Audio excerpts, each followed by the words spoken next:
Hello and welcome. So in this presentation, we are going to talk about combining the ideas of integrating functions with the ideas of functions as they approach infinity, as well as what happens when the value of a function approaches infinity. So before we start, we need to review some stuff from Calculus 1. So the things we need to review are the idea of infinite limits and the idea of limits that are equal to infinity.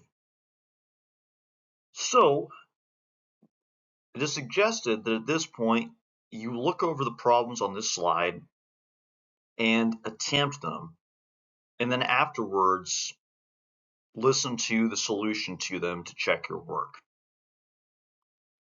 So, for the first problem, the limit as x approaches infinity of 5x plus 3 over 7x plus 4. There are two ways of doing this. So first of all, if you plug in, you will get infinity over infinity, which means it's indeterminate, you have to do something else. You can either use L'Hopital's rule, which in this case, a single L'Hopital's rule would produce 5 over 7, or you could divide the top and bottom by x, and you would achieve a similar result. So dividing the top and the bottom by x, which you can do for a fraction, would result in the limit as x approaches infinity of 5 plus 3 over x on the top and 7 plus 4 over x on the bottom. Plugging in infinity gives you 5 plus 3 divided by infinity, and please note that 3 divided by infinity is 0. And plugging infinity on the bottom would give 7 plus 4 divided by infinity, and 4 divided by infinity is 0. This results in the limit 5 over 7. The next one, we note that plugging in infinity gives 1 divided by infinity squared. Infinity squared is infinity, and 1 divided by infinity is 0. For the next one, the limit is x approaches infinity of x squared over e to the x. This one will involve L'Hopital's rule. If we plug in, we get infinity over infinity, and there's nothing we can divide by. So, using L'Hopital's rule, we take the derivative of the top and the bottom when we get infinity over infinity. Derivative of x squared is 2x. Derivative of e to the x is e to the x.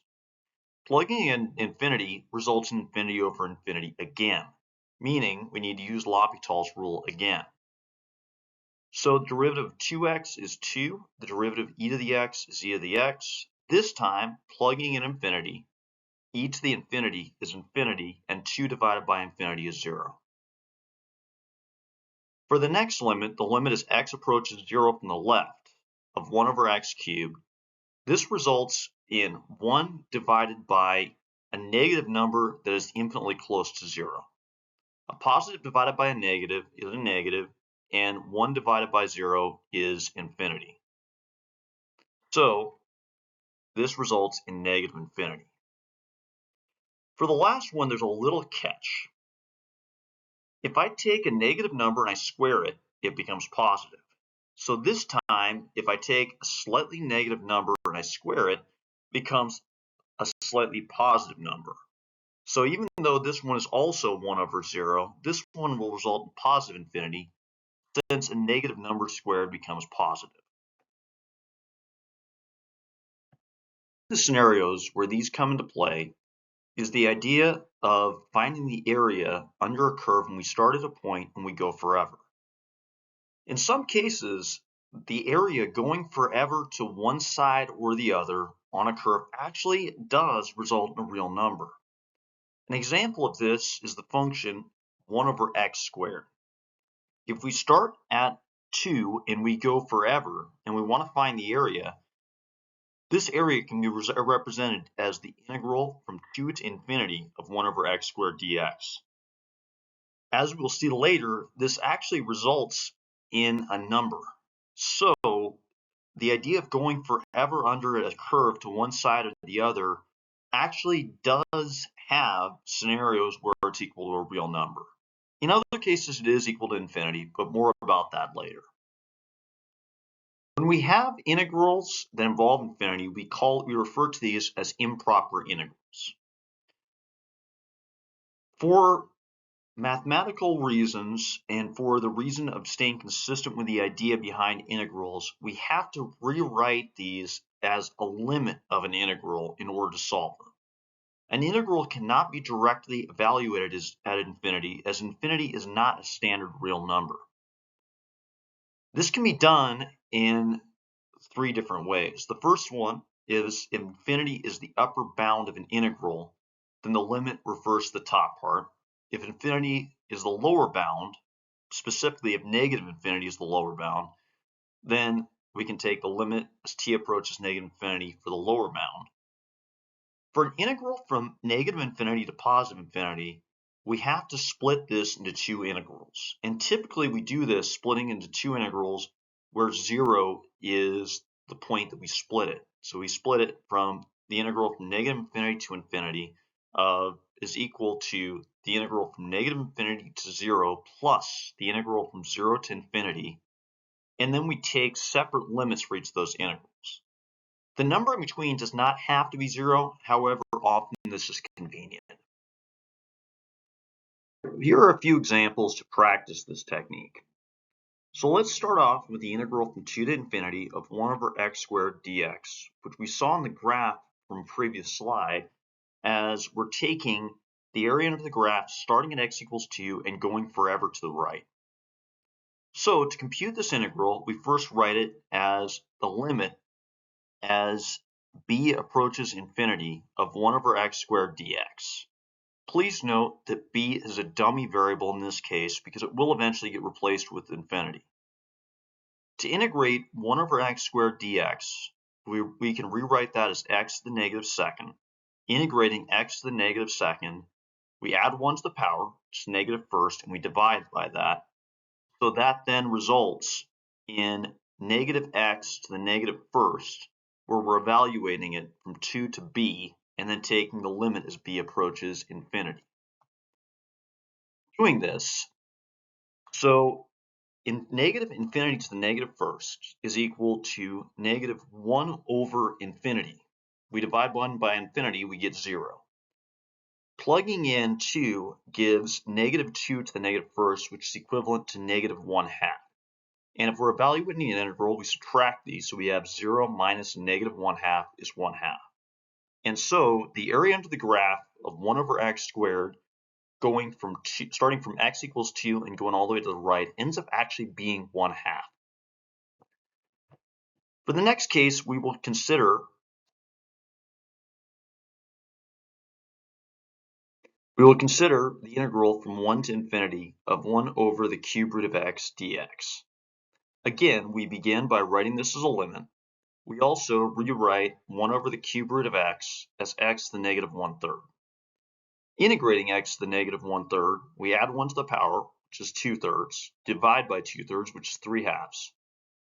A key note here is that the power ends up being positive. We have x to the positive 2/3. If we raise infinity to any positive power, it will equal infinity. And it does not matter what number we subtract. So in this case, this integral ends up being equal to infinity, and we say that it diverges. Now, for the last example, we consider an integral from negative infinity to infinity. So in this case, we begin by rewriting it as the integral from negative infinity to 0 plus the integral from 0 to infinity. We then take the limit for each of these integrals, where for the one involving negative infinity, we take the limit as a approaches negative infinity of the integral from a to 0, and for the one involving infinity, we take the limit as b approaches infinity for the integral from 0 to b. From here, we use a u substitution given that we have an inner function of negative 5x squared and an outer function of x. So in this case, u would be negative 5x squared, du would be negative 10x dx, and to get it to match, we would then divide by negative 10, which then results in the integral being negative 1 over 10 e to the u, and plugging back in, we have negative 1 over 10 e to the negative 5x squared. From here, we evaluate both limits, noting that e to the negative infinity, which by the way, negative infinity squared is positive infinity, so we still have a negative. So e to the negative infinity is 0, which results in both of the infinity terms becoming e to the negative infinity and zeroing out, which leaves us for the first integral with negative 1 over 10 and the second integral with positive 1 over 10 because it's minus a negative, which then gives us a result of 0.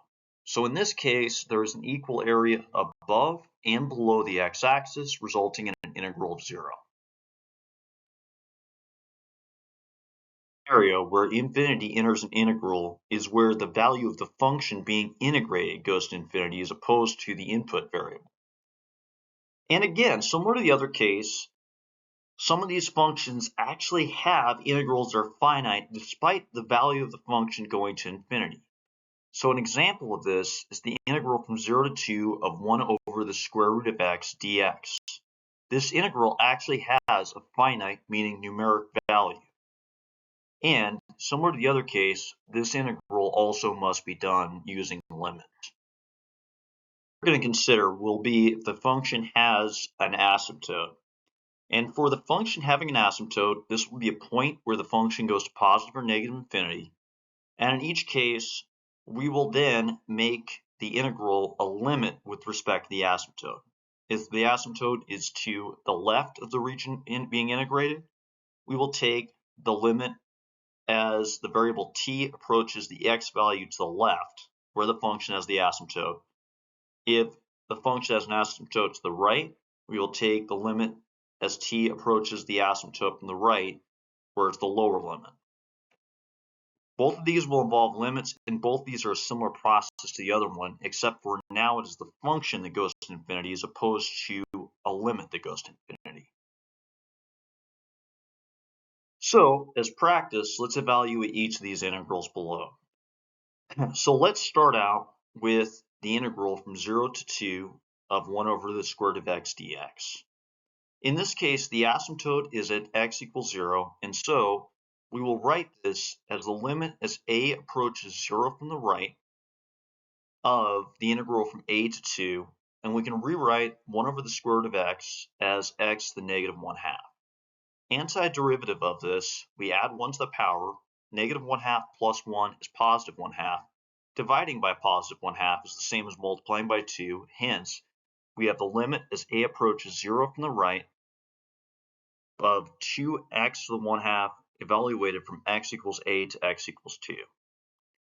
We know that, so 2 to the 1/2 is square root 2 times 2. That gives 2 square root 2. If we raise 0 to the 1/2 power, that is the square root of 0. And square root of 0 is 0 times 2 is still 0. Subtracting 0 results in what we already have. So the answer to this is 2 square root 2.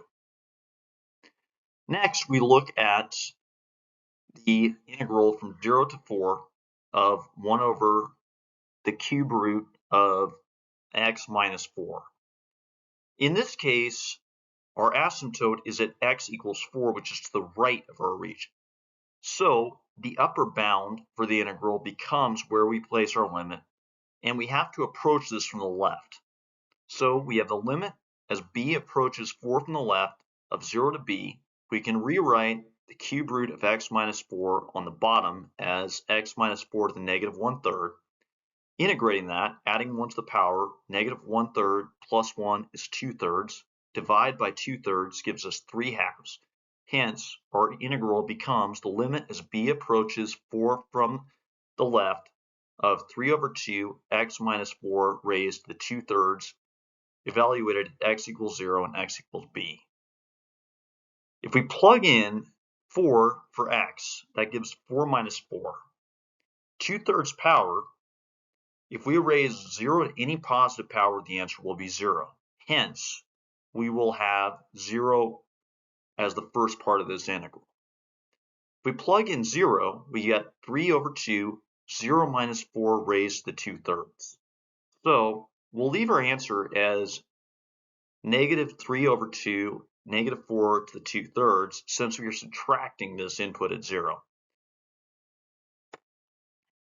Next, let's consider the integral from 0 to 5 of 1 over x minus 5 dx. So in this case, there is an asymptote of 5, which is on the right. Hence, the limit that we are taking is on the upper part of it. A key note here is that the antiderivative of 1 over x minus 5 is ln of x minus 5. Now, a key thing about ln is the ln of 0 is negative infinity.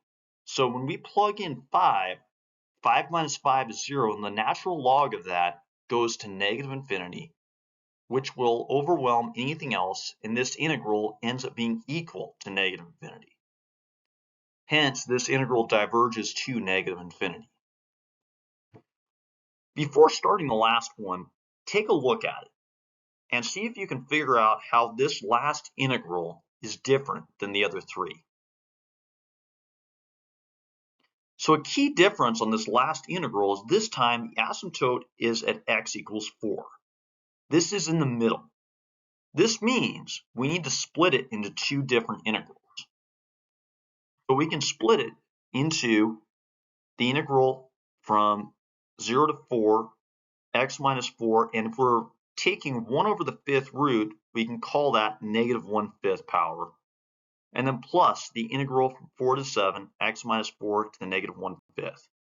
From here, the process is similar to the other ones, as we have to rewrite it as limits and then calculate it, and we end up getting the answer negative 0.779. So that is it for this topic. I hope you enjoyed this video. Thank you.